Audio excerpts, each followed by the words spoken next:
बालियास्थित सरस्वती शिशु विद्या मंदिर वार्षिक उत्सव सोमवार अनुष्ठित हो जाइछि। एही उत्सव को रेमुणा विधायक तथा सरकारी दल उपमुख्य सचेतक गोविंद चंद्र दास जोगदे उद्घाटन करथिले।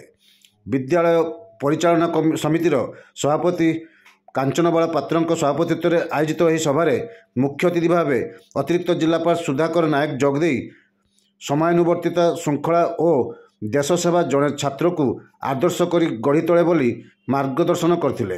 मुख्य वक्ता भाव राष्ट्रीय स्वयंसेवक संघर रविनारायण शतपथी सरस्वती शिशु मंदिर हेउची नैतिक और आदर्श शिक्षार मूल उत्स बोली वक्तव्य कहिथिले।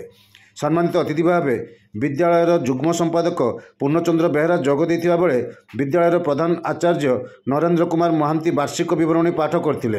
एही अवसर में विद्यालयर प्राचीर पत्रिका सामुका और वार्षिक मुखपत्र समर्पण को मुख्य अतिथि उन्मोचन करथिले। विभिन्न क्षेत्र में कृति अर्जन करिथिबा छात्र छात्री को अतिथि माने पुरस्कार वितरण करथिले। परे पिलामानकर सांस्कृतिक कार्यक्रम अनुष्ठित होइथिले।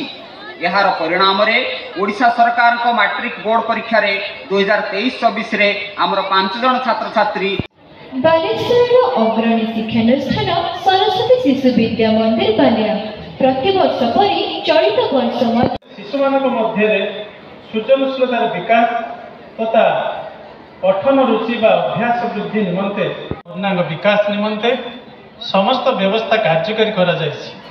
शिशु मानकर शैक्षिक विकास सह सेमानकर